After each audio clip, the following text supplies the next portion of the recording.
Parker to jump center against Jane Appel. Tennessee in the home whites. Underway in Tampa, Tennessee basketball, Shannon Bobbitt.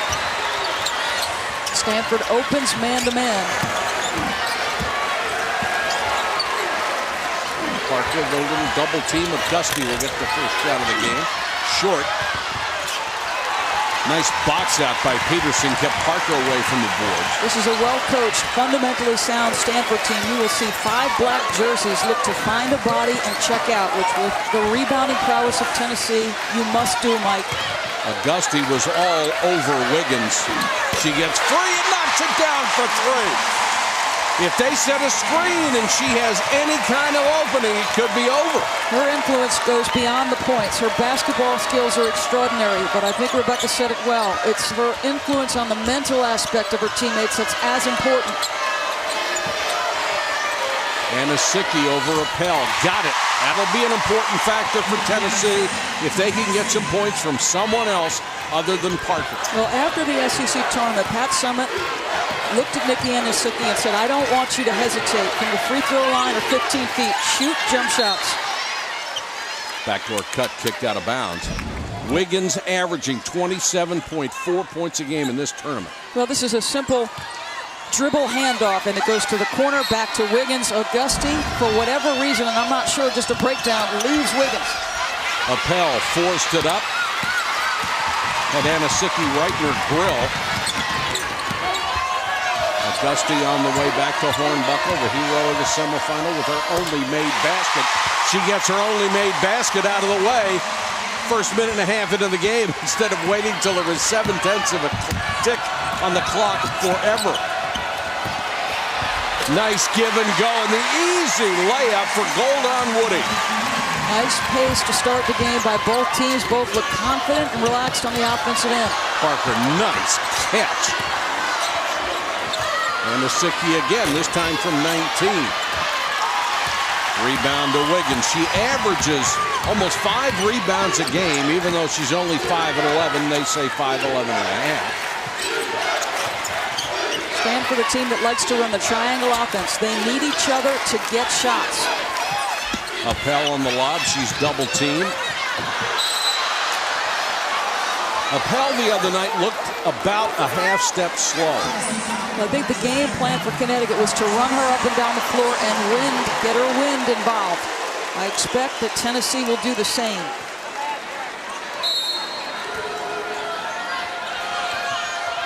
Fouls on Hornbuckle, her first. Holmes not particularly adept at taking anybody off the dribble, so you can get right up in her face and challenge her to go by you. Well, Jane Appel is one of the best passing post players in the country. The rare back-to-the-basket center that has terrific passing ability. Triple-digit assists. And they said this morning, get the basketball inside. Parker with a nice reach over, knocked the loose ball away and hustles down court to get position. Instead, the shot out of the corner, and it's Shannon Bobbitt at 5'2", knocking it down. Tennessee with a hot start. On Sunday night, I said this team was one-dimensional. What do you notice, Mike? A lot of different people being aggressive. Absolutely. Parker has not had to touch it every time down. Appel showing you her ability to go with the left hand.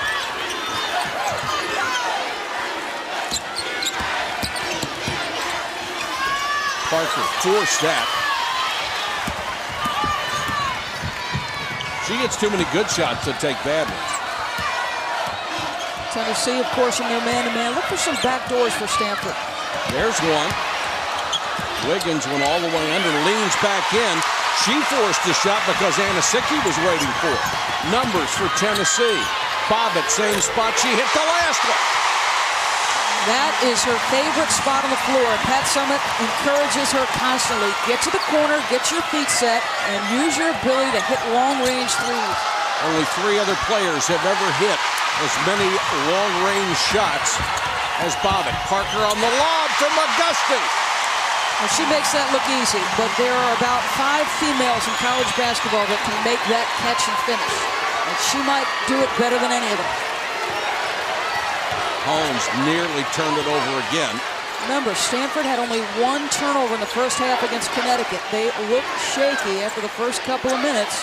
They've got to be patient on the offensive end and solid with the ball. Except for Wiggins, Tennessee is quicker.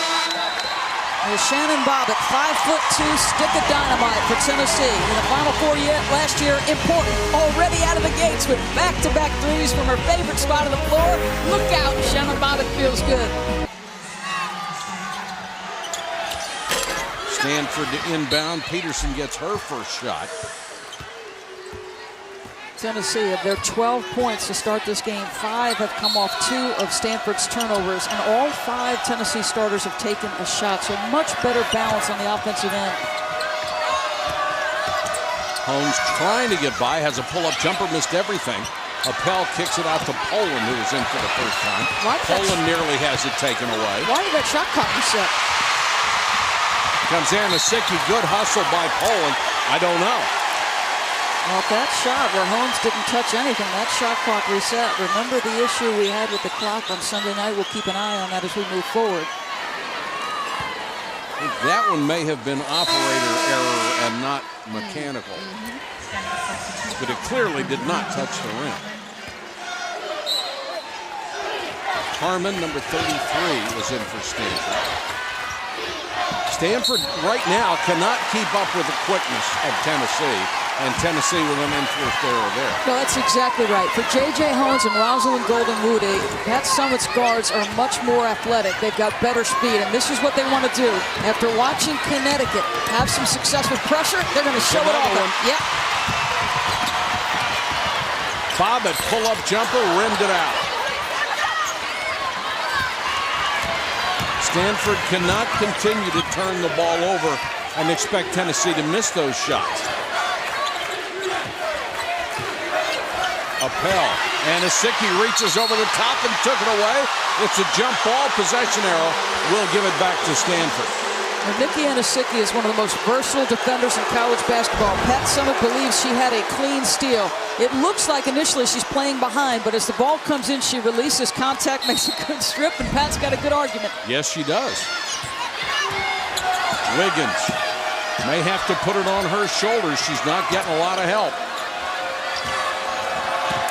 Holmes goes into Appel against Anasicki. Tries to go underneath. Got caught under the rim. She needed another dribble to make that move. Parker pull up, has to pass. And Anasicki will bring it back out and reset to Alexis Hornbuckle.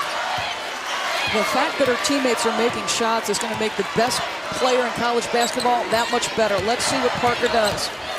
Now they have to guard everybody else as well as her. That's exactly right. So what happens? They give it to her at the elbow. They give her a little bit of space, and she goes one-on-one. And folks, turn the lights out because there's not a player in the country who can guard her.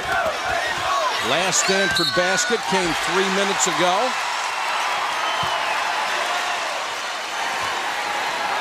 Stanford down by 7 points. This is the most they have been down the entire NCAA tournament. Well, Kara Lawson calls Candace Wiggins, and I think accurately so, the best leader in college basketball. Now is the moment when your team looks to you, Mike. Appel with a nice step out on the double team. Parker goes with the left hand, didn't get the shot, draws the foul, and that appeared to hurt her. She's got terrific finish ability with that left hand.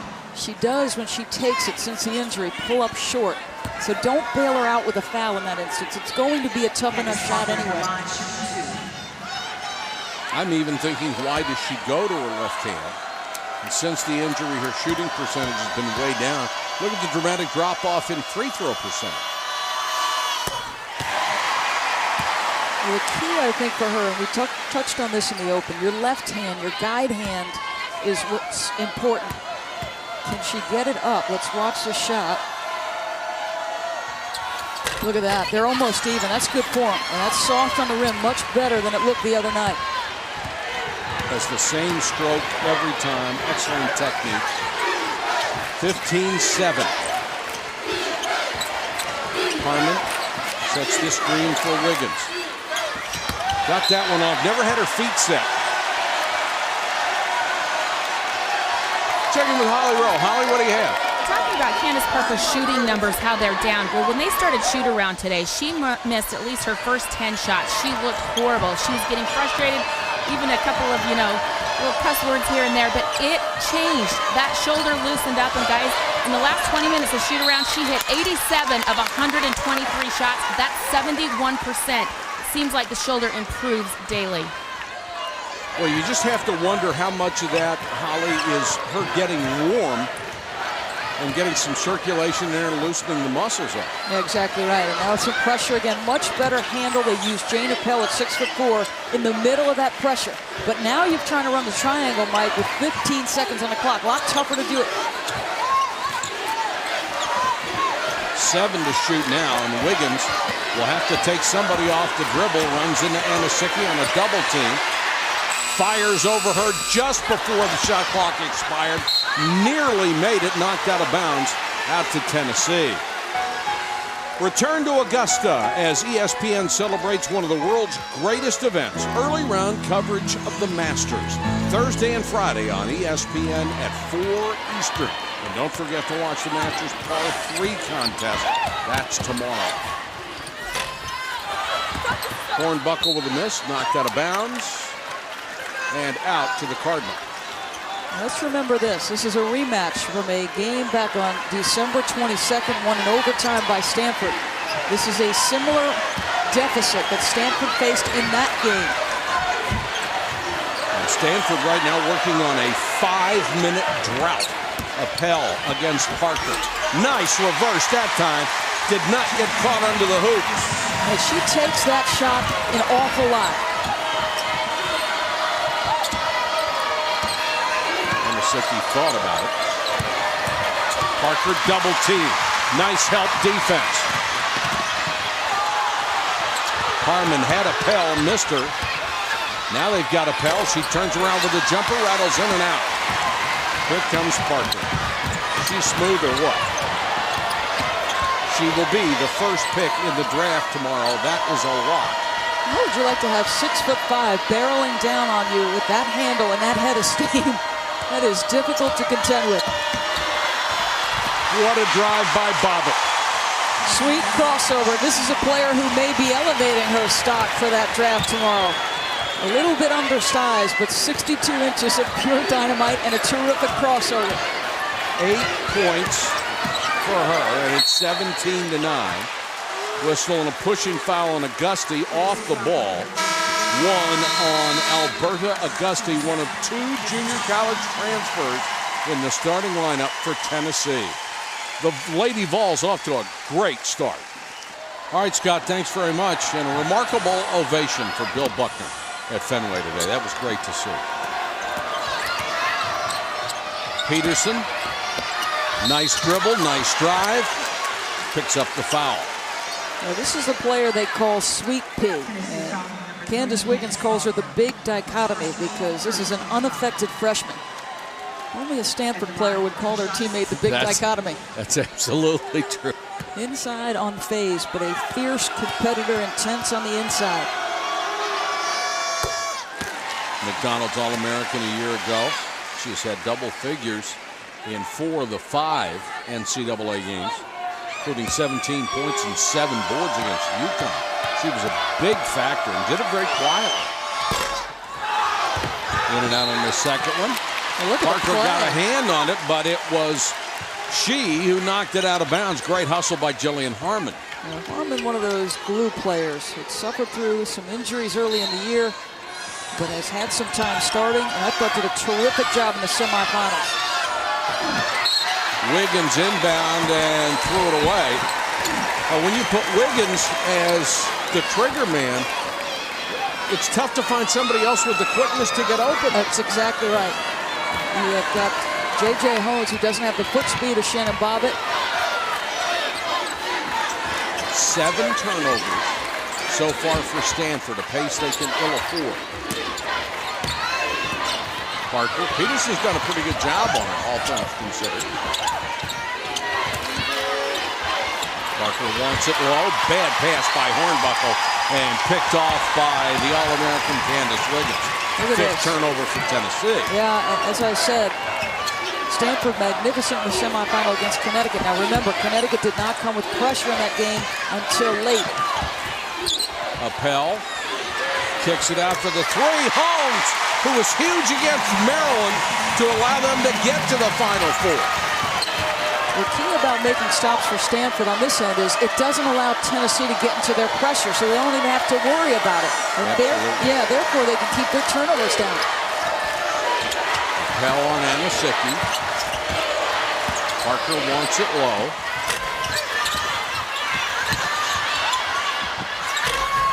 Offensive rebound and the foul. Well, that was pretty. Roberto Augusti, terrific length, great speed.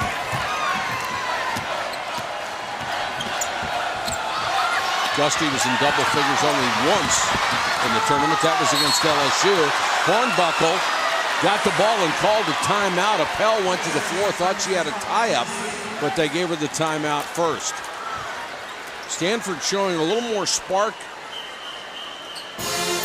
Now their leader, Candace Wiggins, is struggling, and you wonder about the impact that is having on the group with regards to their turnover. This is a four-time All-American.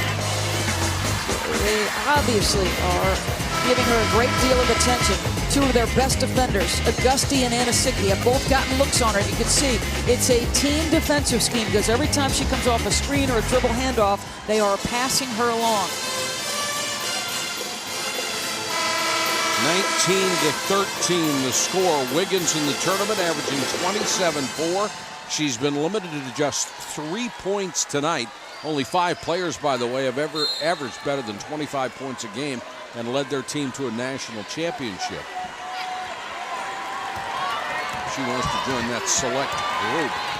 I think the support players around Candace Wiggins or around Candace Parker have got to stay aggressive.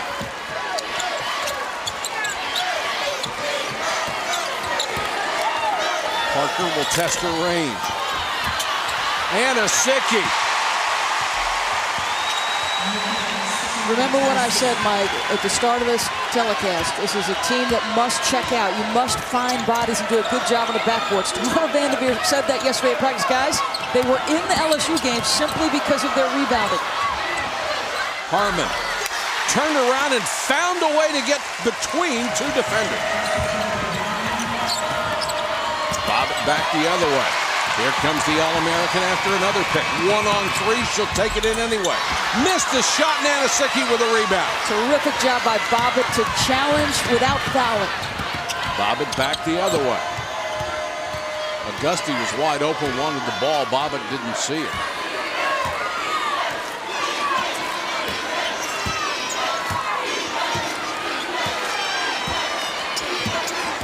Good screen at the top. Bobbitt kicks it back to Parker. Had a 19-footer passed on it. Augusti slashes in, got her own rebound. Hornbuckle, Parker, and Parker is fouled. Too many second chance opportunities. Tennessee pursuing the basketball from multiple positions. And so you get Poland in the bench to give you a little bit more size and fresh legs. Here's Holly Rowe. Well, guys, in that last timeout, Pat Summitt said to her team, we have 0 offensive rebounds. That's 5 missed opportunities that we could score. Remember what rebounds do? They win championships. We want the ball every single time. Since that huddle, guys, they've come out 4 straight offensive boards. Boy, have they ever, and it's made a difference. Stanford made a run. Tennessee has pushed the lead back to 6.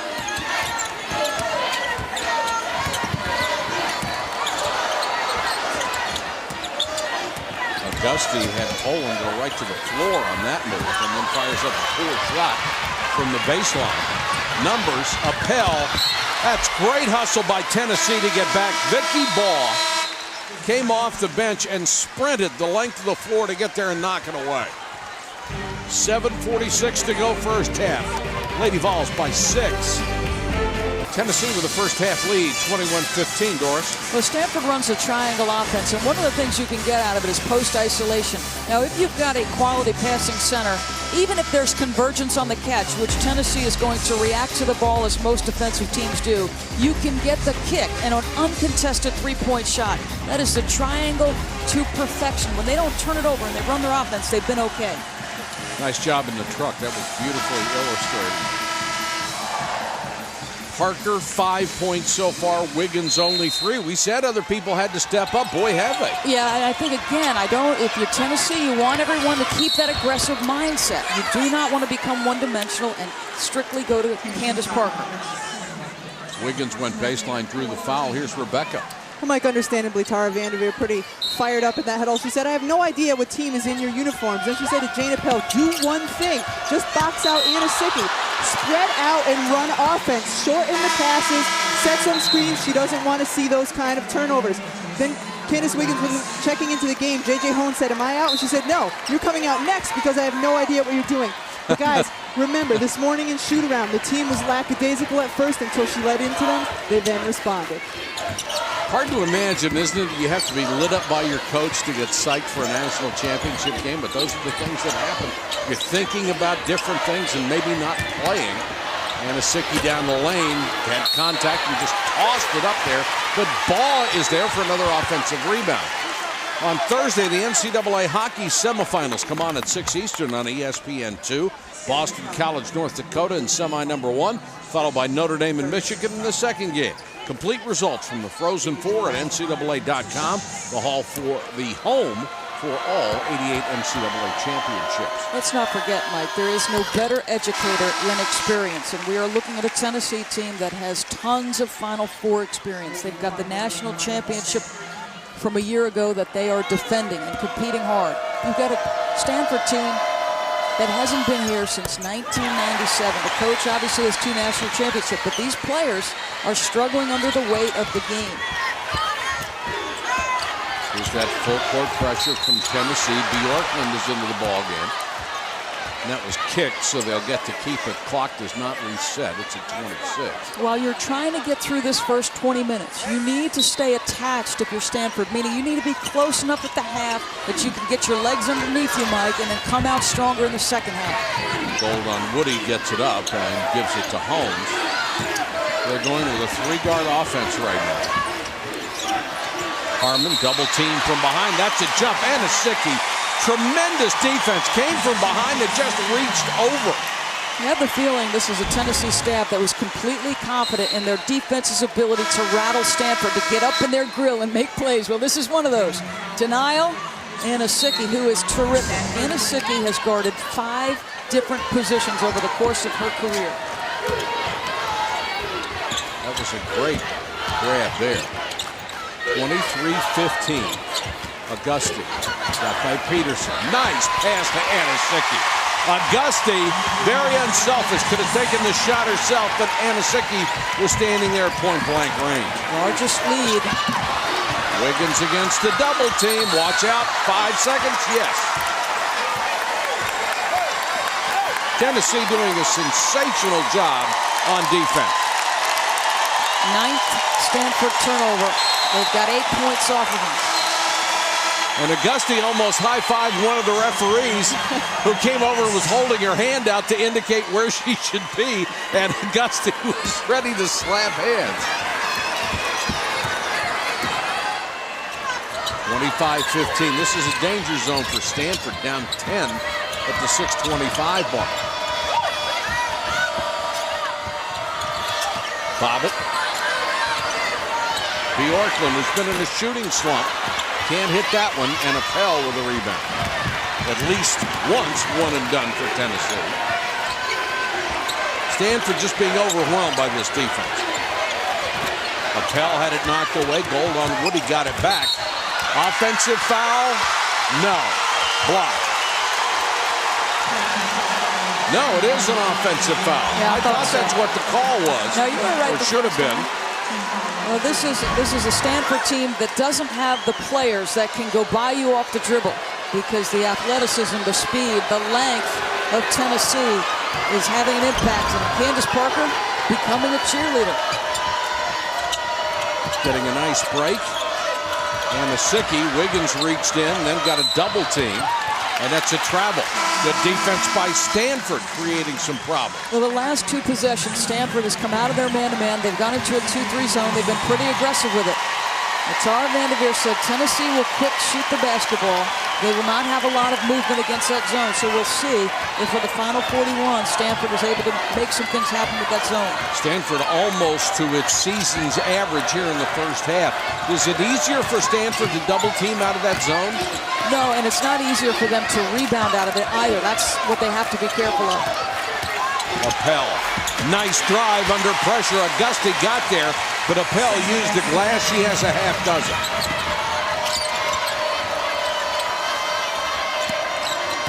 Parker back in after a breather.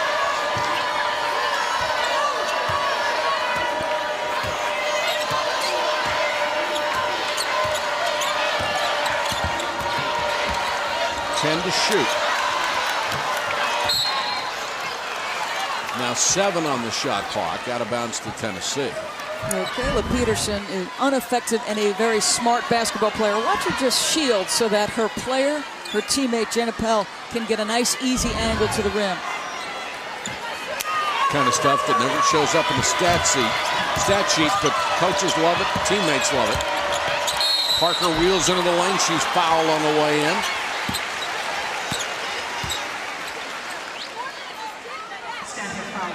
So difficult to contend with Candace Parker.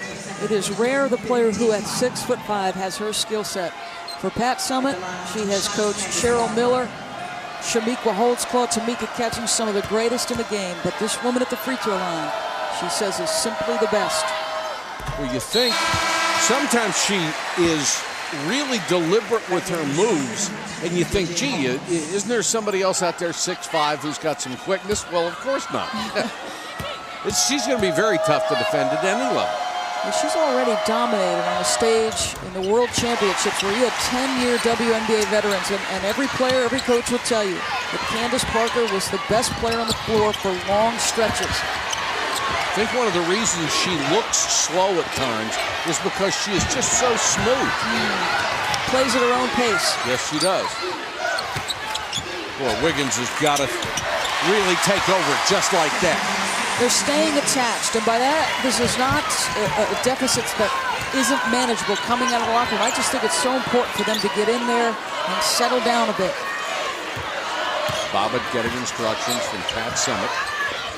Parker cuts to the basket, lost it on the way in. Trying to find a seam in that zone.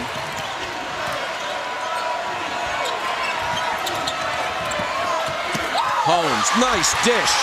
Peterson missed the shot. Golden opportunity goes awry there. Parker kicks it back out. Bobbitt, 3 times in this game. From that spot, she drained it. 11 points for Shannon Bobbitt. What a 5-point turnaround that was. Appel, double teamed, missed the shot. Peterson, nice reverse that time. What tough shot, because Candace Parker uses either hand to shot block.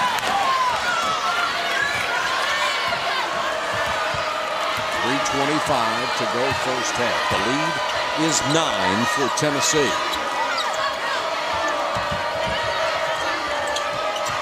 Stanford again sitting in that zone. Bobbitt with a runner. Offensive rebound. Ball, no. But out of bounds. Emotions running high in this one, and why not? It's for a national title. Tennessee maintaining its control here in the first half, 30-21. They're doing it with their defense. At virtually every position, they have size, they have speed and athleticism, and that's their advantage, and they're taking advantage of it. The pressure has been extraordinary. Stanford does not have players who can dribble drive. They can't create their own and go by you. So with all that length, they're getting into the passing lanes, active high hands, terrible place to pick up your dribble if you're Candace Wiggins. And look at the size of that trap. Great job not reaching. They have got to settle down. Anasicki, 6 points, 5 steals, and 2 rebounds already. 5 steals, remarkable for a player of her size.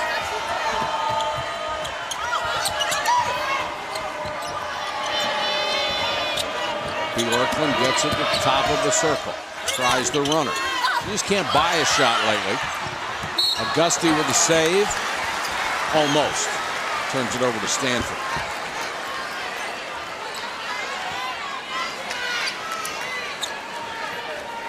So an opportunity to creep a little closer. Now, if you're Tara Vanderveer, your team has played as poorly as they have played through the first 5 games. You're only down 9. Again, it's about staying close enough to give yourself a chance in the second half. They had the advantage there momentarily. Wiggins into the lane, turnaround jumper, way short. And out of bounds to Tennessee. Mike, and now the officials are going to talk about it. You have the feeling Candace Wiggins is pressing a bit?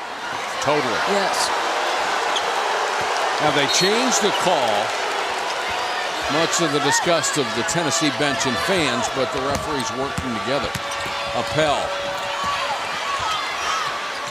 Wiggins set up for 3 as she got the tap off the loose ball from Jane Appel, and that cuts into the lead. Anasicki trying to drive on Appel, goes up and under. Wow. The major question about Anasicki at the next level is her offense. She has been so limited throughout the course of her career. She's already put 8 on the board. Good pass to Appel trying to get by Anasicki, and she'll draw the foul. Nikki Anasicki has embraced her role throughout her career as a defensive stopper, but I think Pat Summitt sent the supporting cast a message. Tonight, I need you to be aggressive. Everyone else was so one-dimensional against LSU that they only put 50 points on the board. What a different mindset from everybody alongside of Candace Parker. It looked like they changed their offense totally in 24 hours. Appel hits a free throw. When you have somebody of Candace Parker's ability, and she is a level above most of the people in college basketball, it's easy as a teammate or as a fan or as an announcer to get caught up in all of that ability and stand around and watch. Sure. Appel misses the second free throw. Anasicki with a rebound. 32-25. Hornbuckle's had a good first half. Auguste, pretty decent ball handler, put it up and draws the foul. Coming up with the halftime report, Trey Wingo, Carol Lawson, and Stacey Dales. The Red Sox get their rings, and we'll have the first half analysis of this one. Last foul was on Holmes. Her first. Auguste way short on the first free throw. 62% played at Central Florida Community College, and highly unusual for Pat Summitt to go the junior college route. But this is a player she wanted and needed. Well, you can see what she's been able to do. Huge in last year's championship game, 10 points. Had a terrific semifinal and came up with much-needed points against LSU. 33-25. Here's that trap coming again. Holmes dribbles past pressure. Bobbitt now on Wiggins as they've tried just about everybody on her to wear her down. Terrific denial of the basketball. It's a forced shot. Stanford players trying to do too much. Poland really didn't have a good look at it. Bobbitt, great crossover. Bangs into Poland and draws the foul. Looked like a pinball machine. I'll tell you this, how about the crossover? Just a change of pace. Grew up in New York, honed her game at Rucker Park, the famed city playground. Ankle breaker. Bobbitt at the line on the 1-and-1.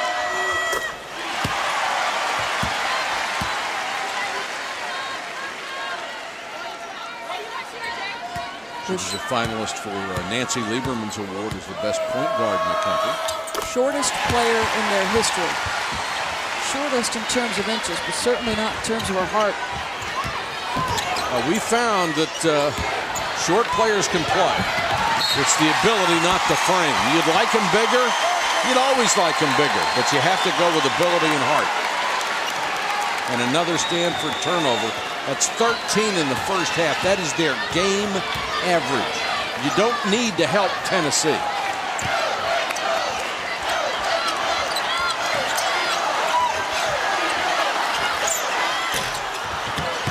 Bobbitt finally missed something. Wiggins gets to the baseline, leans into it. What a pretty move by Candace Wiggins. She has 10. You have to respect her ability to shoot the basketball. So when you close out, she will use that ability to dribble drive by you. She waited 4 years to finally get here. Anasicki with a set shot. Boy, that hurts if you're Stanford. There's no. Tara's message to her team this morning was, it's all about Candace Parker all the time. In the first 20 minutes, that has not been the case. Wiggins had her pocket picked. 6 steals for Anasicki. And the last person you'd think she'd be able to get it away from, the All-American Candace Wiggins. Now this is a 6'4" player getting out and getting into the grill of a 1 and 2 guard. How about that for some versatility on the defensive end? Just a tremendous first half for Nikki Anasicki at both ends of the court. Well, it's a new season, but an old rivalry. Alex Rodriguez and the Yankees wrap up their first series in Fenway on ESPN Sunday Night Baseball, presented by Taco Bell. They'll face David Ortiz and the Red Sox at 8 Eastern. Coverage begins with Baseball Tonight, driven by Chevy, at 7 Eastern. Our congratulations go out to our colleague Dick Vitale, named to the College Basketball Hall of Fame and the Naismith Hall of Fame. Dick's been my partner for a long, long time, and our colleague at CBS, Billy Packer, as well. Done many games in the past with Billy. He richly deserved the honor, as Dick did. It's nice to see those guys go in the Hall of Fame together. Absolutely. Both professionals, and Dick Vitale, a Hall of Fame person, more importantly, than a Hall of Fame basketball announcer. Look at How's the that numbers. for a first half Wow. run? Is that all right? Out of Staten Island, New York. Maybe the most impressive thing about Nikki Anasicki, she has a triple major. She barely got through 1, and it was easy. The championship record is 8. She'll have 20 minutes. Wiggins, shot clock winding down. Somebody's got to unload. Harmon doesn't hit it. That's a huge shot. It was just inside the three-point line, but so what? Well, do they credit her with the basket? I thought I saw Dee Kantner wave it off. She waved her arms, but I can't imagine that came too late. It is off in plenty of time. Let's go to Rebecca Lobo. Thanks, Mike. Tara, how do you get your team to settle down and handle this pressure better? God, Rebecca, I have no idea. I mean, we are so discombobulated. Their pressure is causing turnovers that I haven't seen all year. We're just not playing with any offensive flow at all. When Candace is getting the ball stolen by their center, we've got trouble. So I better get in there and talk to him. All right, Coach. Thank you. Great. Standing by with Pat Summitt. We'll send it to Holly Rowe. Coach, how do you assess your team's performance there in the first half? Well, I think we had Nikki Anasicki very inspired, and that really set the tone on both ends of the floor. I thought Shannon came to play. Obviously, Alberta. Candace is Candace, but when everyone around Candace, the supporting cast, really steps up their game, now we're a different team and a more difficult team to defend. All right, thanks, Coach. Thanks, Holly. That last basket, by the way, does count, so it's 37-29. The supporting cast stepping up. Welcome back, Mike Patrick, Doris Burke, our entire ESPN crew. Glad you could join us. You hit the nail right on the head at the start of the game. Somebody beside the superstars has had to step up, and both teams did it. I like the mindset of the supporting cast of Candace Parker. They came out aggressive and assertive. Nikki Anasicki, Shannon Bobbitt. If you're Stanford, Mike, you played as poorly as you have played through the first 5 games of this tournament. 14 turnovers, only 29 points, and you're still in the game. What are your Home Depot coaching adjustments? Well, this is a Stanford team that had 2 significant scoring droughts, and they were primarily what allowed Tennessee to set up their pressure. You cannot dribble into a long and athletic and a quick trap, and that's a tough path to try to make. You also cannot pick up your dribble and walk over half court and essentially make it a 3-man trap. So you've got to hit middle, and then the spacing should spread out naturally. Here are the numbers from the first half. Wiggins with 10. She also has a couple of boards. Appel with 7. Anasicki and Parker, the leading scorers for Tennessee. Let us see. Has Stanford gotten their legs underneath them? They're not any more athletic coming out. Let's see if they're smarter.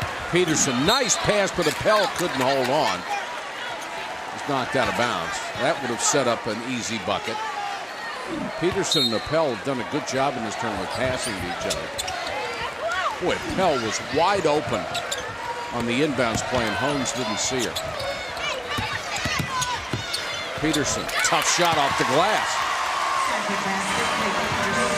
She's got a future. 5 points tonight for Kayla Peterson. Hornbuckle with a miss. Rebound to Gold on Woody. Ahead to Peterson. Anasicki got back and fouled her. That'll be 2 on Anasicki.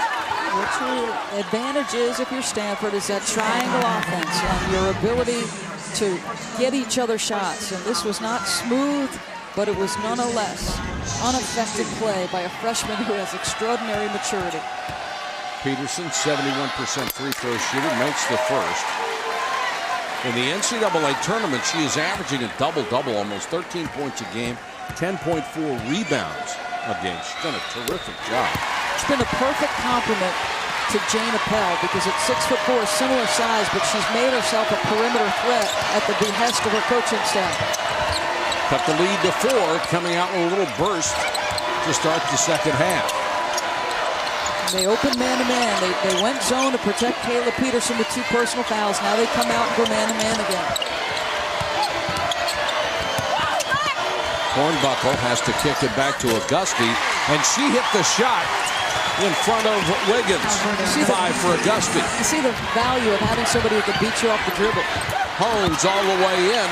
I think she shied away from Anasicki and came up short. Bobbitt didn't find anything, then they back away from her, and she's wide open for the shot, but missed it.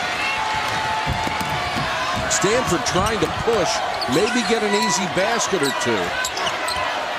Appel wants it low, has it. In and out on the jump hook.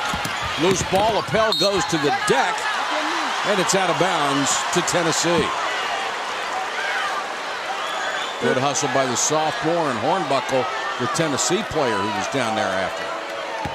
There have been occasions where it looks to me like Appel is rushing. I think she knows she's got a better athlete on her than Anasicki.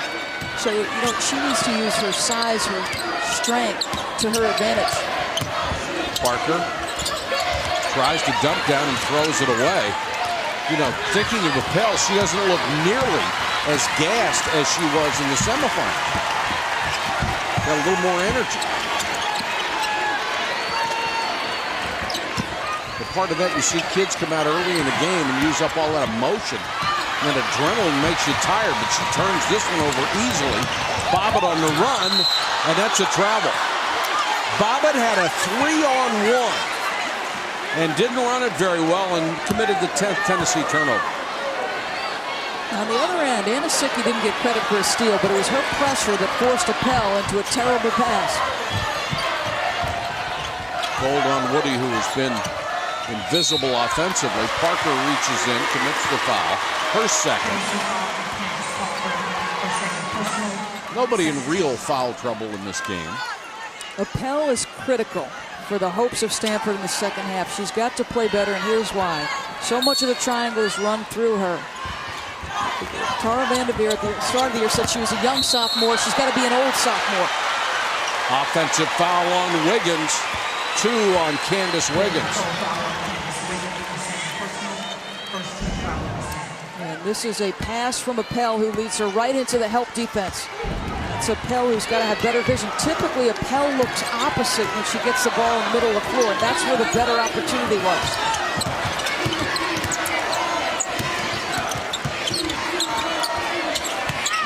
Parker, triple team, nice dish to Hornbuckle, missed the shot.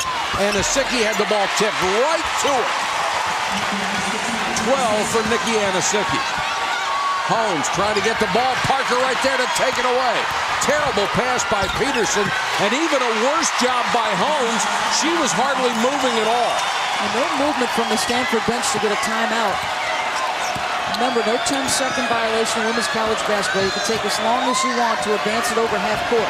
But when you do that, Mike, now you're setting up your triangle again with about 18 seconds. 43-33. Anasicki's going to be called for a foul. She didn't like it. That's 3 on Vicky Anasicki. That's probably the reason that call bothered her. I think you've got to take her out. I think it's too early to get 3 and not make a switch. She's frustrated by it. Even if you just take her out for a couple minutes, say, let's think about this. Vicky Ball will come in her place. We haven't seen Alex Fuller at all tonight.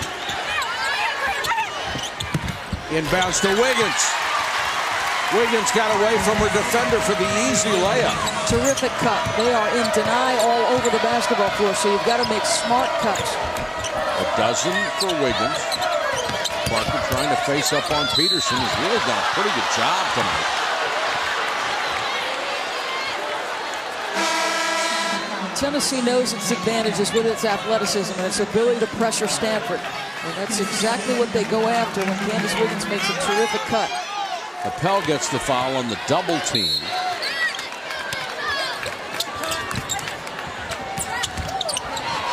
Holmes down on the deck. And she had Hornbuckle tied up. The possession arrow will give it back to Tennessee. We have 16:26 to go in an 8-point ball game for a national title.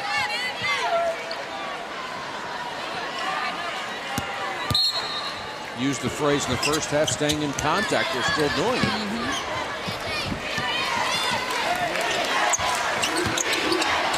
Bobbitt with the lob to Parker. Double teamed underneath. Got in too deep. Wanted to foul. Didn't get it. Turns around to the official. Wanted that call. How about just the catch in traffic? Now there she goes with a right hand basket and the foul. And Appel, it's her turn to beat. She thought she drew a charge. She just gave you 2 examples of why she is the best player in college basketball. That catch on the prior possession. How about this? 6'5", the crossover, the handle to go by multiple defenders, change her body in midair to avoid the charge. That's as good as it gets. Boy, that was really close, too. Appel picked up her second foul. She thought she got there. The replay showed she might have. But Parker was determined to make that play after she had the one stuffed underneath the basket. Yeah, terrific body control. Candace Parker is a player with tremendous pride. Wiggins asking for help. Gets it. Wiggins the only one on the floor right now for Stanford that has a chance to dribble out of trouble. And when they double team her, she's got to give it up. Appel blocked by Parker. Parker's not going to get the foul. It's going to be on Auguste, I believe. First second. Tennessee on top. The lead has grown to 11 points. Well, we've had a good night here in Tampa. Not even raining indoors tonight. What a bonus. Appel at the line. Wins out on that one. Appel, the sophomore from Pleasant Hill, California. 1 out of 3 from the line. Or 1 out of 4. She just doesn't seem herself. It's unusual for her to miss free throws. She's just 3 of 8 from the field. A couple of turnovers. Stanford has matched its biggest lead at 46-35. Parker, lazy pass picked off by Holmes. Wiggins, nice shot, sort of airplaned it up there with the right hand to get away from the defenders.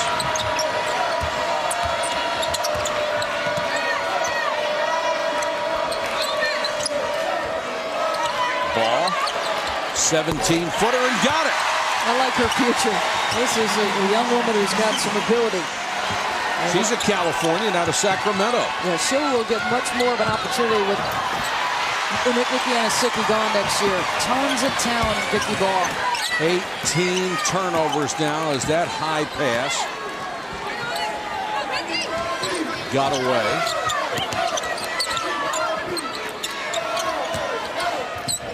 Dusty wants a screen, working off of it into the lane, knocked away by Wiggins. Wiggins got it back, but it was off of her out of bounds. 9 to shoot. We've got to start making some inroads into this deficit, Mike, because this is not a team that's got explosive athletes to score it quickly. I was just going to say Tennessee would be very content just to trade baskets. Bjorklund has to foul, or has to fire, with no time on the shot clock to rebound to Peterson. As you get underneath 4 minutes if you're Stanford, you simply must be within about 6 points because there's no way you can make up a deficit as a shot and the game clock are winding down. They don't have the personnel for it. Holmes got by Bobbitt. Nice screen inside by Appel to clear the way down the right side of the lane. 48-39, down to single digits again. Bobbitt unloads the three, short. It's interesting they went under the screen. As many threes as she made. Yeah. You wonder if Pat Summitt just, wants her to get to the deep left corner because that is where Bobbitt is most comfortable. Appel against the double team. Foul's going to be on Ball. Return with us to Augusta as ESPN celebrates one of the world's greatest events. Early round coverage of the Masters Thursday and Friday on ESPN at 4 Eastern. And don't forget to watch the Masters Par 3 contest. Coverage begins Wednesday at 2 p.m. on Masters.org, then continues on ESPN HD and ESPN360.com at 3 p.m. Few things in sports I'd rather watch than Tiger Woods at the top of his game. Just the sight of Augusta takes your breath away. Appel missed 3 in a row. Offensive rebound, that time by Harmon, bailed him out. But those are 3 points they have left at the line that they are going to need. Remember Memphis? You can't miss free throws and win a title. They're going to get Ball again. She's a foul magnet. When she comes in, she doesn't last very long. Well, that's 5 team fouls already on Tennessee, so their aggressiveness is perhaps going to get Stanford in the bonus a little bit early. I wonder if they can get Holmes a screen to set up a three. She's a deadly shooter when she has some time. Appel, 3-second call. She had good position. They took too long to get it to her. Tara Vanderveer pleading her case with Dee Cantner, but the 19 turnovers against a team that's got superior athleticism, that is tough. And they come in 6th best in the country in terms of turnovers. Look at Ball that time was right there. Wow, did she get off her feet in a hurry? Ball has half a dozen. Stanford just doesn't get many runs at Tennessee before the Lady Vols respond.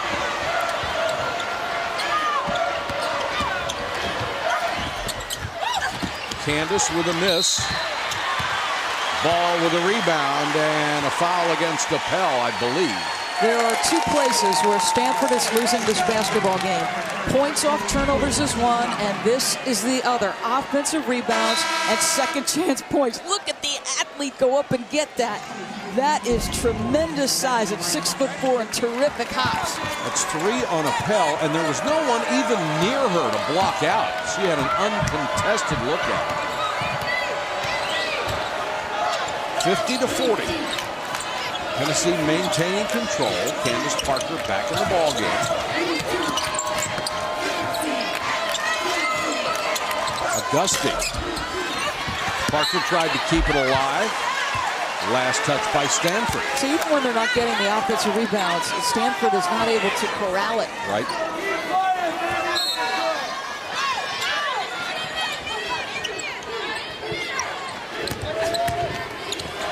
Harmon, Parker with a fadeaway jumper. Knocked out of bounds. That will be out to Stanford. Well, Parker has not been the scoring machine tonight. Neither has Wiggins.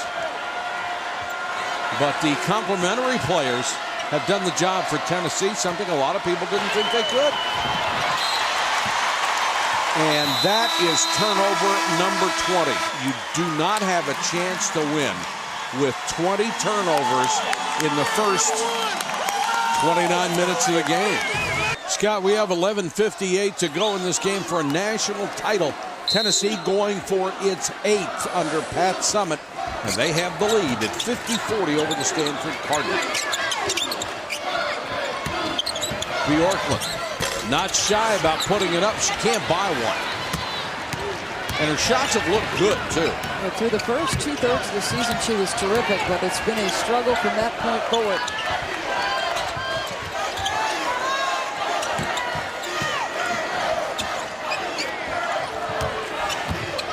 So they can get up and grill and guard and just make it as difficult as possible because they don't have the athletes to go by them.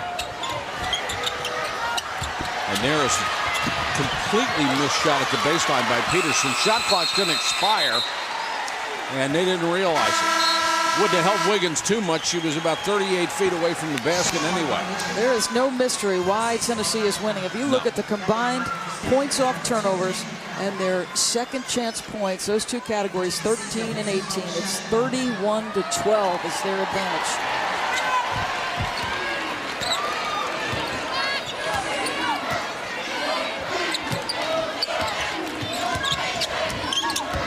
Minutes to go in this game, and Tennessee has just taken its biggest lead at 52-40. They have just surpassed the point total they had in the two prior games against LSU and Texas A&M. They could only muster 50. Those were brutal shooting games. They have found a balanced offense tonight. Appel, nice soft touch. Back to a 10-point game. Hornbuckle pushing into the lane, got caught up in the air with nowhere to go. On the floor again, Tennessee basketball, and it's Bobbitt. And Tennessee just out hustling everybody for the loose balls.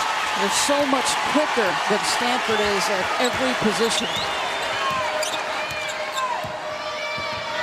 How many opportunities can you give them without paying the price?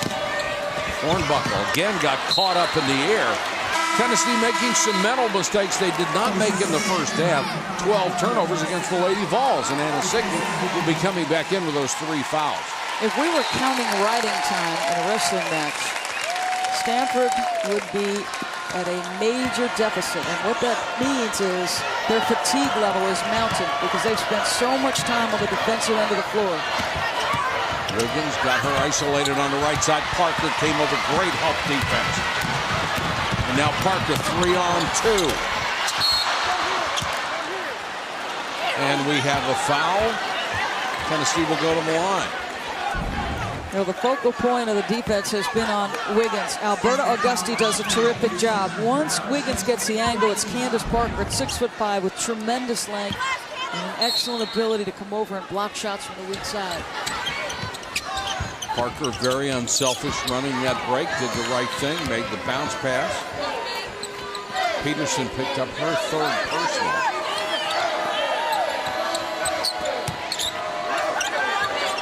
There's the double team. And Tennessee turns it over again. They are doing their best to keep Stanford in this contest. Lumping all their mistakes together. Appel had the shot. Maybe just the presence of Anasicki was enough. Ahead to Parker. Foul on the way up. Here's Holly Rowe. Well, you talk about the mistakes Tennessee is making. In that last huddle, usually the coaches step aside, talk to each other first before they address the team. Not so with Pat Summitt. She was so mad. She bent over and lit into her team. She was shaking mad like your mom gets when she's really going to light into you. She screamed at them. You have got to be more disciplined in your shot selection and your defense. Do you want to win this game? And she stepped aside and collected herself. The people in the back row behind me, they were like, whoa. It was intense. I'd try to leave the house when Mom got like that. Thanks, Holly. Yeah, no question. It was a December 22nd loss to Stanford where she changed her mindset with this team. She thought they were too complacent. They came back from the Christmas holiday, which she said she had a miserable one. And she basically said it's my way or the highway.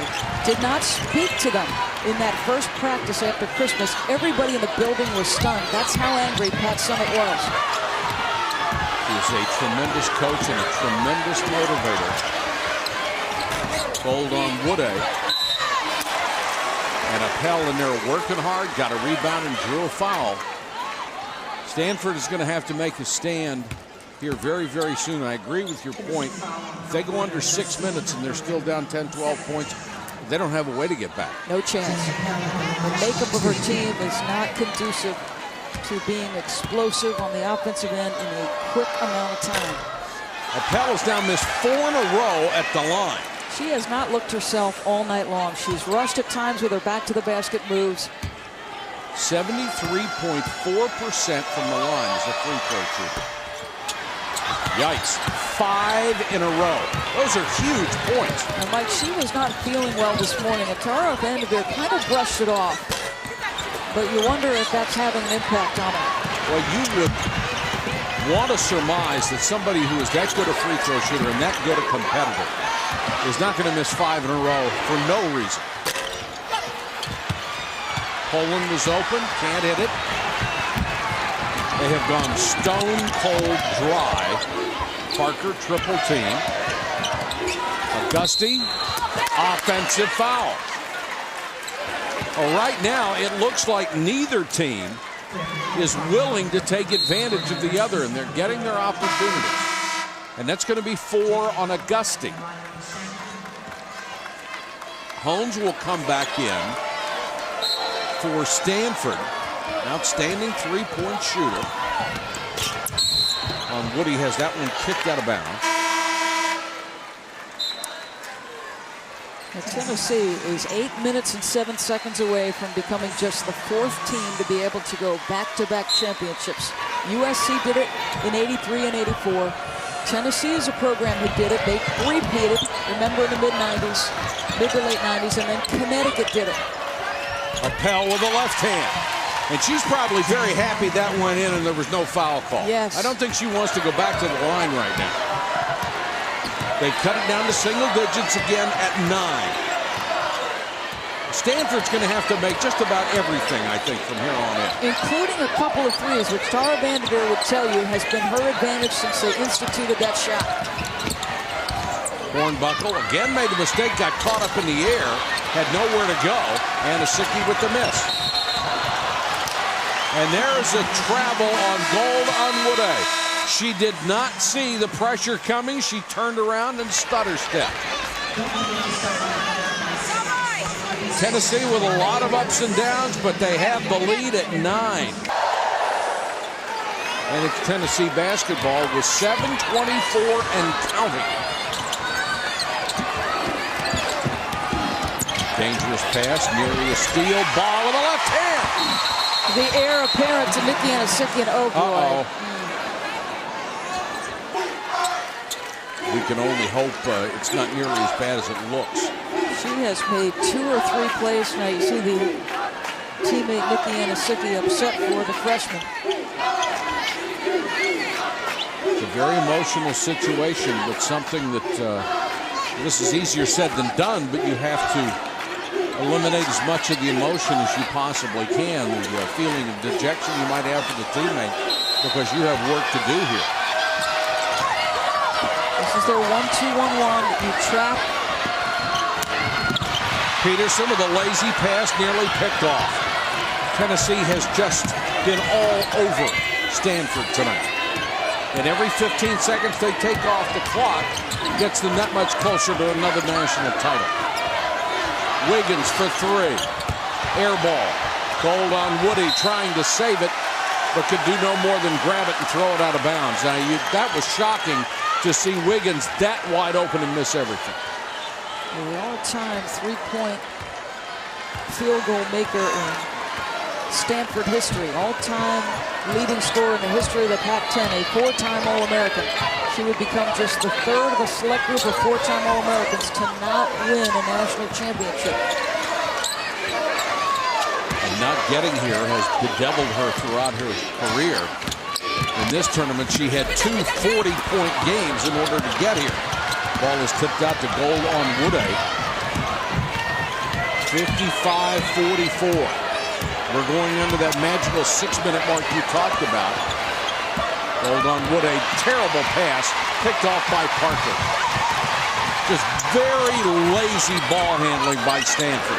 And boy, it's costing. I think that's fatigue. When you see those kinds of plays, that's players who are worn out. And when you face the kind of pressure they have for the first 34 minutes, you will be tired. 23 turnover. Parker fouled. We've talked a little bit about Nikki Anasicki's achievements in the classroom. This is a young woman who has been committed to her teammates from day one. She was asked what her motivation is. Her mom raised 8 children by herself. There isn't a day that goes by that Nikki Anasicki isn't thankful for her mother's efforts. Parker at the line as Peterson has picked up her 4th foul. That's back to an 11-point lead. Nikki has said, there are times where you think you're tired. She said, but I have no right to be tired. No, my mother worked 2 jobs to support all of us children. Timeout, 5:46 left. The lead is 12. The quickness of Tennessee has been the difference in this game. Forcing turnovers, getting rebounds, whatever the stat, quickness has been the key to it.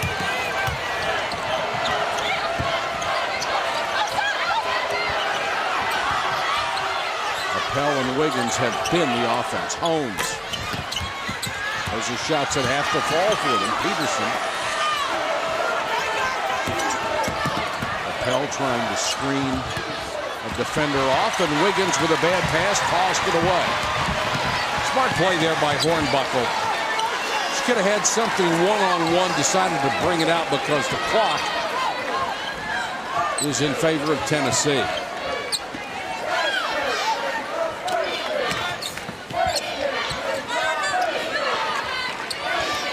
The other thing you can't do if you're Stanford, again because of your personnel, Mike, is get up in full court pressure. You don't have great speed to trap. You don't have incredible one-on-one lockdown defenders. So now another offensive rebound to use, another full 30. And I go back to the point I made. How much time has Tara Vanderveer's team spent on the defensive end of the floor? Yeah, they've got to be wilted. Hornbuckle was the one who kept that last one alive. Down to 10 on the shot clock, so Bobbitt will go into action. Parker with 3 to shoot. 15-footer off balance, drained it. Perfect execution. There was 1 tick on the shot clock. She knows she's closing in. She referenced in the papers earlier this week, you know, 1 national championship people can maybe question, say you got lucky. 2, no luck involved. Boy, that shot was a stake in the heart, down with 1 second to go on the shot clock and being able to drain that one. 58-44. Tennessee taking its time.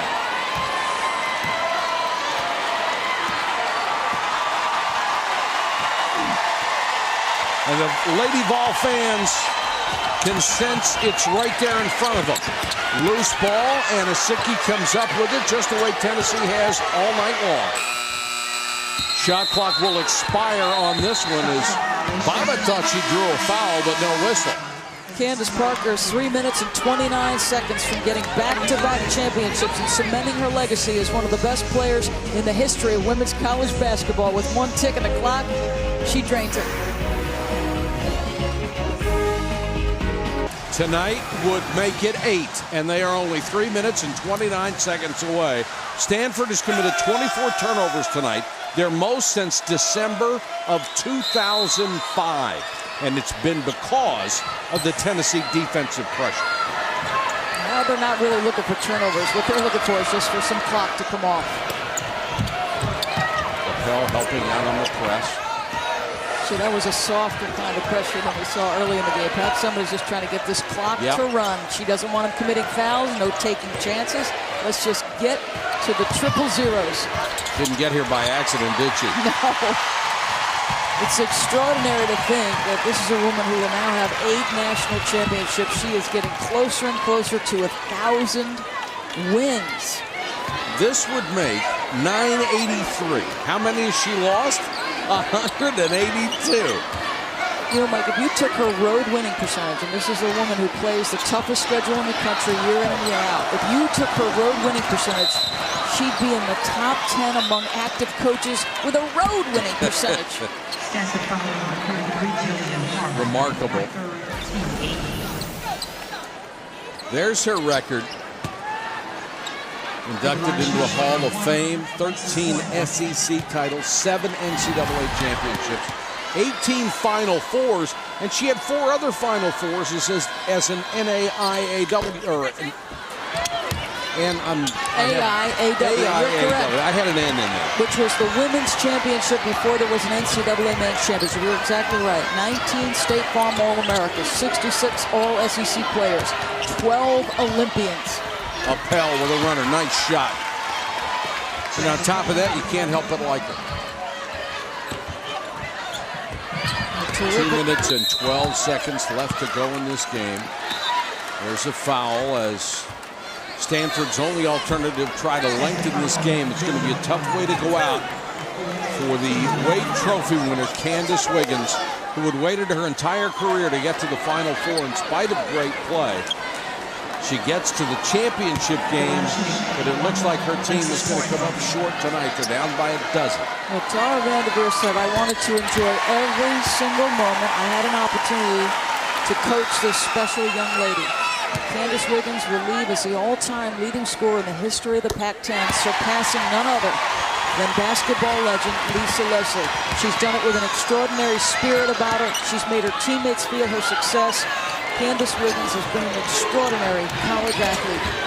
You know, it's just the way the game goes, but a lot of times superstars are not the most well-liked or the most popular players, but she is. Everybody seems to like Candace Wiggins, and I think it's because of the smile she always seems to have on her face, even when things aren't going well for her. If they're going well for the team, she's happy for them, and just seems to raise the level of spirit and play of everybody around her. Rosalind Golden Rudy, her teammate, said, I'm not as physically talented as Candace Wiggins, but she has made me feel every bit of her success, and I feel like I'm a better basketball player just stepping between the lines with her. What an extraordinary compliment to a teammate.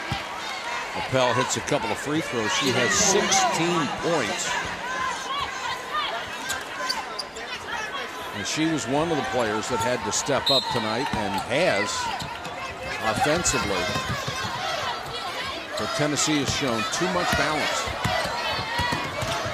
And now Parker, this is almost unfair. Somebody of her size with this kind of speed and this kind of ball handling ability. Globetrotters have a women's division. Yeah, 6'5" with guard handle, guard skills. Vicky Ball, we are told, who had to be helped off the court, has a knee sprain. They have evaluated her in the Tennessee locker room. This Saturday, tune in at 7 Eastern for the NCAA Hockey Championship, presented on ESPN by Enterprise Rent-A-Car. For live stats and game recaps from the Frozen Four, go to NCAA.com, the home for all 88 NCAA championships. That's great news for Vicky Ball that they apparently have determined it's no worse than a sprain.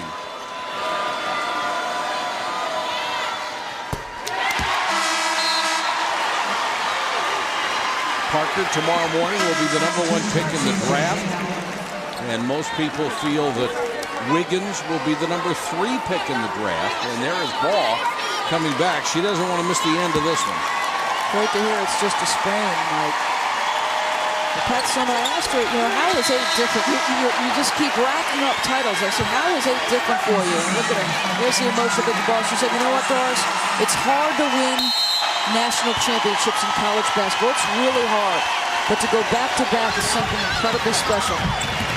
And it gets harder every year because there are more good teams capable of winning it.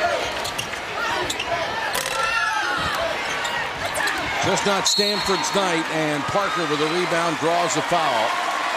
1:16 left in the game. The lead has grown to 14 points. How gratifying for the coaching staff to have so many big contributors from Tennessee. Bobbitt was huge. Anasicki was extraordinary when they were building their lead. Now look at this lineup that Tennessee has. Bobbitt is a senior. Hornbuckle is a senior. Anasicki is a senior. Parker has 1 year left, but she's already announced she's leaving. That's 4 of your top 5 that are gone. What you have is Auguste, who's now moved into the starting lineup, is another senior. So if you count it that way, the top 5 players on this team will graduate. You think Tennessee will have some freshmen coming in next year? They've got a terrific class. They reload. There's no rebuild. And this is going to be an offensive foul on Jana Pell. And Jana Pell will have fouled out of the ball game. They will not be saying goodbye to her. She's just a sophomore and has a tremendous future in the next 2 years. The numbers on Jana Pell for this season, 15 points a game and 9 rebounds. She was better than that in the tournament. She is going to be an All-American center. And there is Wiggins, who gets a standing ovation as she goes out. And she deserved it. Yes, she does, Mike. She's been the most dynamic personality in the tournament, has Candace Wiggins. What an extraordinary career. She should hold her head up high. I know her heart's broken, but what a terrific effort. Sissy Pierce, number 13, is in for Stanford. And Hones reaches in and commits a foul. Sydney Smallbone, a freshman, number 20 from Granger, Indiana, gets a chance to get her name in the book. Let's take a look at today's Coke Zero Player of the Game. And it is Nikki Anasicki. If for nothing else, you've got to go along with that for 6 steals. I mean, 12 points, 8 boards. That's what you're expecting out of Nikki Anasicki. But 6 steals is tremendous. And there is the Tennessee legend, Candace Parker, leaving a college court for the final time tomorrow morning. She'll be the top pick in the draft for the WNBA. She'll be an Olympian over the summer. She'll have an opportunity for a gold medal. It's a pretty good resume to start the career with, Mike. 64-48.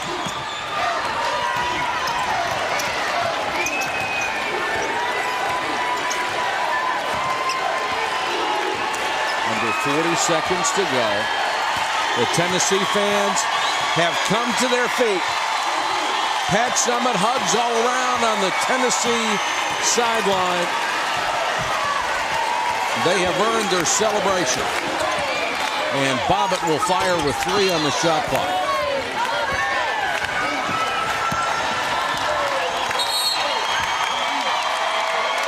Going to get a just quick timeout to just get the Stanford players onto the floor.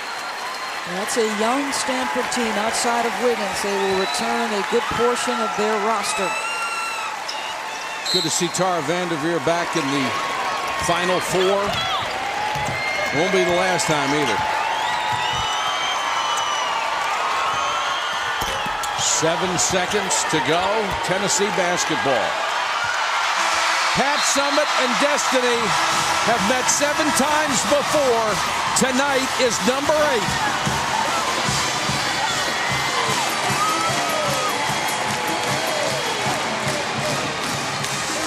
And for the second time in her brilliant career, Pat Summitt has led Tennessee to back-to-back national championship.